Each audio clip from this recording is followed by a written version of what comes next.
డబ్బు, అనారోగ్యం, ఉద్యోగం, వ్యాపారం, అప్పులతో బాధపడుతున్నారా? మీకోసమే launch your future program. Suman TV ప్రేక్షకులకు అందరికీ నమస్కారం. నేను మీ రేవంత్. సో బేసిక్గా చాలామందితో మాట్లాడినప్పుడు ఇల్లు కొనడం బెటరా, లేకపోతే అంటే నేను సెకండ్ హౌస్ కోసం లేదా ఇన్కమ్ పర్పస్ మీద రెసిడెన్షియల్ ప్రాపర్టీస్ మీద ఇన్వెస్ట్ చేసే వాళ్ళ గురించి మాట్లాడుతున్నాను. సో ఇల్లు కొనడం బెటరా, లేకపోతే మ్యూచువల్ ఫండ్స్లో ఇన్వెస్ట్ చేస్తే బాగా గ్రో అవుతాయా అన్న దాంట్లో చాలామందికి మధ్యలో చాలా ఆర్గ్యుమెంట్స్ జరుగుతూ ఉంటాయి.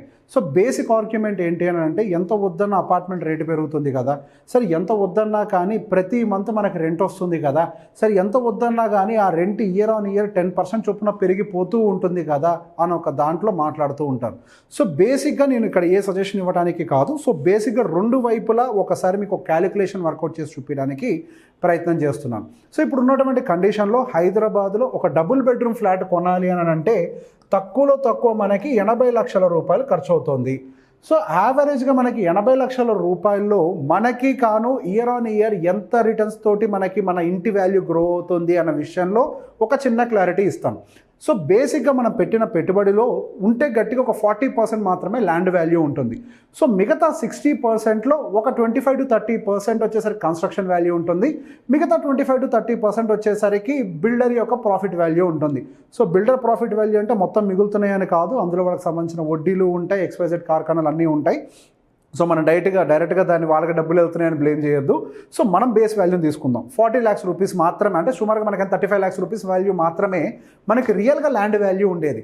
సో మీకు year on year me property value appreciate అవుతుంది అని అంటే అది మీరు కొన్న అపార్ట్మెంట్ వల్ల లేదా కాంక్రీట్ వల్ల అని అనుకుంటున్నారేమో. ఇక్కడ ఒక విషయం గుర్తుపెట్టుకోవాలి, మనకి స్టాండర్డ్గా ప్రాపర్టీ వాల్యుయేషన్ చేసేటప్పుడు కన్స్ట్రక్షన్ వాల్యూ ఏదైతే ఉందో దాన్ని స్టాండర్డ్గా 10% పర్ ఇయర్ చొప్పున డిప్రిషియేట్ చేసుకుంటూ వస్తూ ఉంటారు.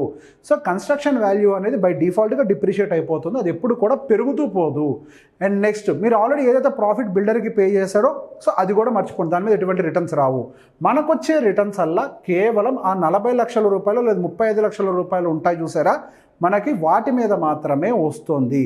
సో మనకి ఇవన్నీ పోను, మనకి యావరేజ్గా CAGR ఎంత గ్రో అవుతుందంటానికి ఒక చిన్న ఇంకో ఎగ్జాంపుల్ చెప్తాను. మనకి మెట్రోపాలిటన్ సిటీస్ లాంటి హైదరాబాద్ లాంటి వాటిల్లో రియల్ ఎస్టేట్ భూమి యొక్క విలువ యావరేజ్గా మనకి 15% గ్రోత్ ఉంటుంది అనుకోండి. సో మనకి ఇందులో యావరేజ్గా 15%లో మనం ఆల్రెడీ మన ల్యాండ్ వాల్యూ 40% కదా అండి. సో యావరేజ్గా మనకి డెలివరీ అయ్యే రిటర్న్ వచ్చేసరికి 7%గా అనుకుందాం. 7% CAGR తోటి మన ప్రాపర్టీ వాల్యూ అప్రిషియేట్ అవుతుంది. సో ప్రతి నెల మీకు రెంట్ వస్తుంది కదా. సో రెంటల్ వాల్యూ ఎలా డిసైడ్ చేస్తారు అని అంటే, ప్రాపర్టీ వాల్యూలో యావరేజ్ రెంటల్ వాల్యూ రెసిడెన్షియల్కి అయితే 3%గా ఉంటుంది. పర్సంటేజ్ మెన్షన్ చేస్తాను, మీకు కన్ఫ్యూజ్ కాకుండా ఉంటారు. ఓకే, 3%. అదే కమర్షియల్ ప్రాపర్టీ వాల్యూ అయితే కనుక 7 to 8%, ఇదైతే 2 to 4 మధ్యలో వేరీ అవుతూ ఉంటుంది. సో మనం యావరేజ్గా 3 తీసుకోవచ్చు, ఒకసారి ఎక్కువ ఉండొచ్చు, ఒకసారి తక్కువ ఉండొచ్చు. రిటర్న్ 7%గా ఉంటుంది. సో మెయింటెనెన్స్, ఒక రెసిడెన్షియల్ ప్రాపర్టీ కానీ ఒక కమర్షియల్ ప్రాపర్టీ కానీ తీసుకున్న తర్వాత దానికంటూ మెయింటెనెన్స్లు ఉంటాయి. రెగ్యులర్గా మీరు ప్రాపర్టీ ట్యాక్స్లు పే చేస్తూనే ఉంటారు. అలానే అపార్ట్మెంట్లో టెనెంట్ పే చేయని కొన్ని మెయింటెనెన్స్లు ఉంటాయి. అలానే కొన్ని సంవత్సరాలు దాటిన తర్వాత మీకు చేయించినటువంటి వర్క్స్ పాడవుతూ ఉంటాయి. అలానే కొన్ని సంవత్సరాల తర్వాత సీపేజెస్ స్టార్ట్ అవుతూ ఉంటాయి. కొన్ని సంవత్సరాల తర్వాత మీకు స్ట్రక్చరల్ డ్యామేజెస్ వస్తాయి, వాటికి రిపేర్ చేయించాలి. మీకు ఇంటర్నల్ ప్లంబింగ్ లైన్స్తో ప్రాబ్లం వస్తుంది, వాటిని చేయించాలి. ఇంటర్నల్ వైరింగ్స్లో ప్రాబ్లం వస్తుంది, వాటిని చేయించాలి. వీటన్నిటి కోసం అని చెప్పి యావరేజ్గా మనకి ప్రాపర్టీ వాల్యూలో 1% ఇనీషియల్ స్టేజెస్లో, ప్రాపర్టీ కొత్తగా ఉన్నప్పుడు మనం 1% ఖర్చు పెట్టాం, కానీ ప్రాపర్టీ ఏజ్ పెరిగే కొద్దీ మనం ఎక్కువ ఖర్చు పెడుతూ ఉంటాం. సో ఇండస్ట్రీ స్టాండర్డ్స్ ప్రకారం యావరేజ్ ఎక్స్పెండిచర్ 1%గా వస్తుంది. సో మనం ఏం చేస్తాం, 7% CAGR వస్తుంది, 3% రెంటల్ ఇన్కమ్ వస్తుంది, all together we're getting 10% return. So ఇక్కడ ఏంటి, ఒక మెయింటెనెన్స్ని -1% చేస్తే మనకుండే అబ్సల్యూట్ రిటర్న్ వచ్చేసరికి ఇక్కడ 9%. మన అబ్సల్యూట్ రిటర్న్ ఆన్ అపార్ట్మెంట్ ఎంత అని అంటే ఇయర్ ఆన్ ఇయర్ 9%తో గ్రో అవుతుంది. సో ఇప్పుడు మ్యూచువల్ ఫండ్ కేటగిరీ ఏంటో చూద్దాం. అదే మ్యూచువల్ ఫండ్లో 80 lakhs రూపీస్ ఒకేసారి ఇన్వెస్ట్ చేశారు. అండ్ మళ్ళీ ఇంకొక మాట కూడా అనొచ్చండి, ఇప్పుడు మ్యూచువల్ ఫండ్స్లో 80 lakhs డబ్బులు పెట్టి చేయాలి, మళ్ళీ హౌస్ కొనాలంటే మాకు లోన్ వస్తుంది కదా అని. ఒకవేళ లోన్ కేటగిరీ అయితే ఇది కూడా ఒకసారి మైనస్ చేసి చూపిస్తా. ఒకవేళ లోన్ కేటగిరీ అయితే యావరేజ్గా మీరు ఒక 9% ఇంట్రెస్ట్ రేట్ తీసుకుంటారు కదా. సో మీరు మొత్తంగా తీసుకోకపోవచ్చు కాబట్టి ఒక 20% పెట్టుకొని మిగతాది లోన్ తీసుకుంటారు కాబట్టి యావరేజ్గా ఒక 3% తీసేయండి. మీరు 3% ఇంట్రెస్ట్ రేట్ తీసేస్తే 9 - 3 6% మీ ఫ్లాట్ రిటర్న్స్ వస్తాయి. ఫ్లాట్ రిటర్న్స్ ఇంతకు మించి రావు. సో బేసిక్గా రెంట్కి ఇచ్చుకునే వాళ్ళకి ఇదైతే వర్కౌట్ కాదు. సో డబ్బులు ఉన్న వాళ్ళు చేస్తుంటారు. సో 80 lakhs రూపీస్ మీరు అదే మ్యూచువల్ ఫండ్లో పెడితే మీరు యావరేజ్ రిటర్న్ ఆఫ్ 15% CAGR దాంట్లో కనుక పెడితే అందులో మీకు రెంటల్ ఇన్కమ్ రాదనుకోండి. అలానే మ్యూచువల్ ఫండ్స్లో ఎటువంటి మెయింటెనెన్స్ ఉండదు. సో మనకు ఓవరాల్గా ఇక్కడ అబ్సల్యూట్ రిటర్న్ ఎంత వస్తుంది అని అంటే 15%గా ఉంటుంది. సో ఇప్పుడు బేసిక్గా మనం ఇక్కడ పర్సంటేజ్లో పెట్టాం కదా, ఇక్కడ 15% ఇక్కడ వస్తుంది, ఇక్కడ మనకి యావరేజ్గా 9% వస్తుంది అని. సో దాన్ని ఒక్కసారి నెంబర్స్లో చెక్ చేద్దాం. నెంబర్స్లో చెక్ చేసినప్పుడు యావరేజ్గా 80 lakhs రూపీస్ మీరు ఇన్వెస్ట్ చేశారండి. సో మీకు యావరేజ్గా రెంటల్ ఇన్కమ్ వచ్చేసరికి 3% యావరేజ్ అని అంటే ఇప్పుడు హైదరాబాద్లో డబుల్ బెడ్రూమ్ ఫ్లాట్స్ సుమారుగా ఒక 20,000 22,000 ప్లస్ మెయింటెనెన్స్ ఏదైనా ఉండొచ్చు. సో 20,000 యావరేజ్గా తీసుకుందాం విత్డ్రావల్ వచ్చేసరికి. సో మీకు ఇప్పుడు ఎంత మనం ఎక్స్పెక్ట్ చేస్తున్నామనండి, మనకి ఇయర్లీ ఇన్ఫ్లేషన్ వచ్చేసరికి మనకి ఎక్స్పెక్టెడ్ సో 20,000 రూపీస్ మనం విత్డ్రా చేసుకుంటున్నాం అనుకుంటున్నాము. సో బేసిక్గా రెంట్ వస్తుంది అని అనుకుంటే మన 9% చొప్పున గ్రో అవుతూ పోతుంది. Okay, 9% is the average expected returns for your this thing. So 9% yearly కూడా మీకు చూడొచ్చండి. 10% చొప్పున మీ రెంటల్ ఇన్కమ్ కూడా ఇంక్రీజ్ అవుతుంది. Yearly increase in SWP inflation అని పెట్టాము. సో 20,000 మీద ఇయర్లీ 10% విత్డ్రావల్స్ అంటే మీకు రెంటల్ ఇన్కమ్ పెరుగుతుంది అని అనుకున్నా మీరు ఇమీడియట్గా స్టార్ట్ చేయరు కాబట్టి ఒక సంవత్సరం తర్వాత అక్కడ డబ్బులు కట్టిన వెంటనే ప్రాపర్టీ రాదు కదా, 1 year వెయిట్ చేసి తీసుకుంటే మీ బిల్డింగ్ యొక్క లైఫ్ 30 సంవత్సరాలుగా కనుక మీరు కన్సిడర్ చేసినట్లయితే మీ టోటల్ ప్రాపర్టీ వాల్యూ మీకు వచ్చేసరికి 7,45 lakhsగా ఉంటుంది.